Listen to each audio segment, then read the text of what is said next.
Business Review, your daily source for the most critical financial stories. Tune in next time for the latest financial news impacting the world economy.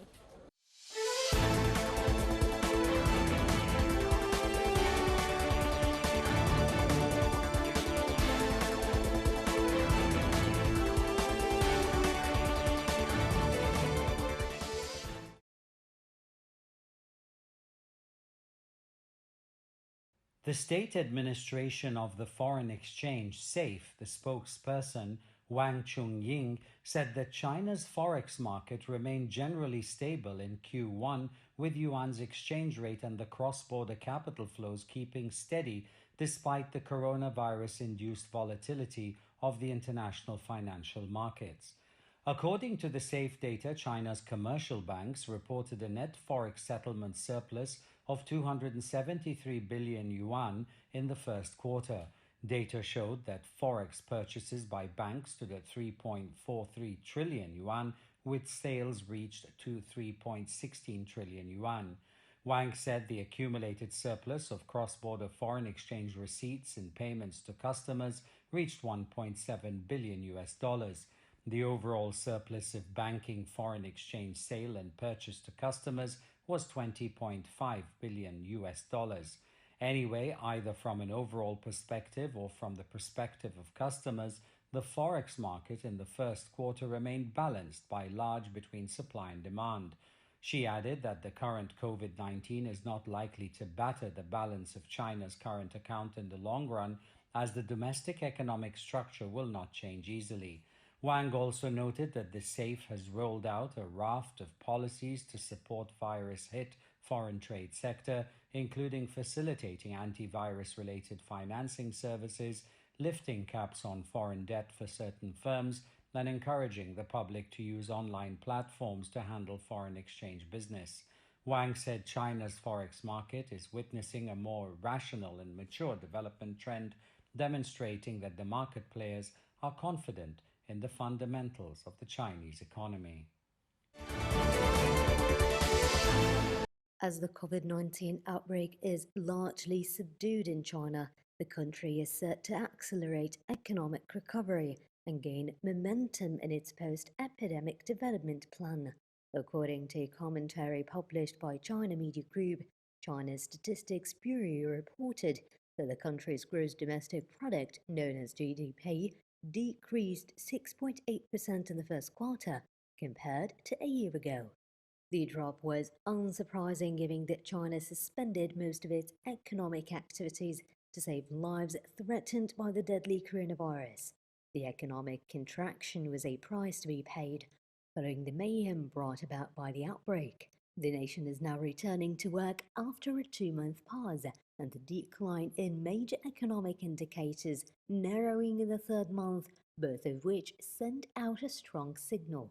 In March, the industrial output of major enterprises fell 1.1% year-on-year, 12.4 percentage points less than the decline in January and February. The total value of imports and exports was down by 0.8% year-on-year, 8.7 percentage points less than the decrease in the first 2 months. The Purchasing Managers' Index, or PMI, an indicator of business activity, rose to 52 in March from 35.7 in February. A PMI reading over 50 indicates expansion, while a reading below 50 suggests contraction. The new figure provides evidence that the Chinese economy is rebounding rapidly. Meanwhile, the country's employment remained generally stable.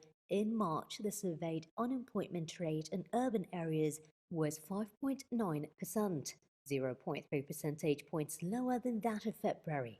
In March, the Consumer Price Index, a measure of inflation, went up by 4.3% year-on-year, 0.9 percentage points lower than February, which reflects increased food supply and enhanced logistics services. Notably, the rapid growth of China's new economic momentum continues. In the first quarter, the information transmission, software and information technology services sector went up by 13.2%. The financial services sector rose 6%, and internet-based sectors such as e-commerce, online education and healthcare services also grew quickly. Online retail sales of physical goods were worth some $260 billion in March, up 5.9% from last year, 2.9 percentage points higher than the growth recorded in the first 2 months. Live streaming was also booming during the epidemic.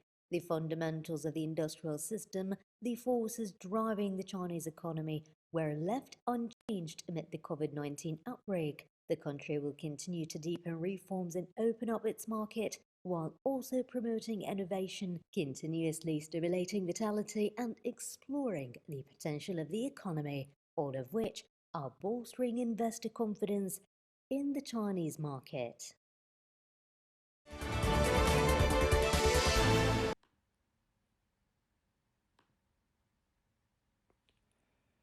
Michigan Governor Gretchen Whitmer said on April the 17th that she's hopeful the state can begin to re-engage parts of its economy beginning on May the 1st, days after facing a barrage of criticism for her strict measures to combat the new coronavirus. President Donald Trump, who has traded jabs with Whitmer over the state's handling of the outbreak, tweeted, "Liberate Michigan," along with similar tweets naming other states with other Democratic governors. During a press conference, Whitmer said she hoped Trump's tweet wasn't encouraging more protests and that anyone with a high profile should be assuring that the public that the Americans will get through the outbreak.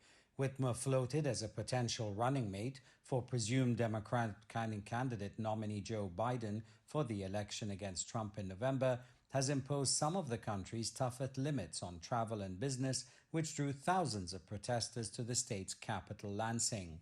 Sweeping stay-at-home orders in 42 U.S. states to combat the virus have shuttered businesses, disrupted lives, and decimated the economy, and some protesters have begun taking to the streets to urge governors to rethink the restrictions. Meanwhile, the head of the Michigan Chamber of Commerce urged Whitmer to revise her stay-at-home order, which he called too restrictive. Rich Studley said she should recognize some parts of the state were not as hard hit and could reopen sooner. The governors for Michigan, Ohio, Wisconsin, Minnesota, Illinois, Indiana, and Kentucky have formed a partnership to work together on restarting the economies in their states, which collectively account for about 16% of total U.S. economic output. President Donald Trump lashed out at 4 Democratic governors on April 17th for their handling of the coronavirus pandemic as tensions heightened between the Republican leader and states over how and when to ease restrictions put in place to contain the outbreak. In a Twitter post, Trump taunted Michigan Governor Gretchen Whitmer by tweeting "Liberate Michigan," an apparent reference to sharp criticism that included street protests over her strict measures to tamp down the outbreak in her state. Trump directed similar "Liberate" tweets at Minnesota and Virginia, where Democratic governors have been the targets of similar protests from Trump supporters opposed to tough stay-home measures designed to contain the coronavirus. TV news footage showed a large crowd protesting in St. Paul, Minnesota, for an end to stay-at-home measures aimed at fighting the coronavirus outbreak. The governors of Michigan, Ohio, Wisconsin, Minnesota, Illinois, Indiana, and Kentucky have formed a partnership to work together on restarting the economies in their states, they said in a statement.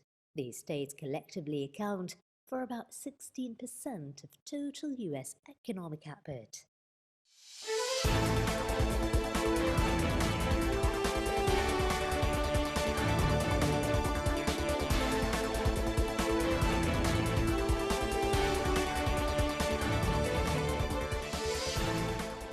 This has been Business Review, your daily source for the most critical financial stories. Tune in next time for the latest financial news impacting the world economy.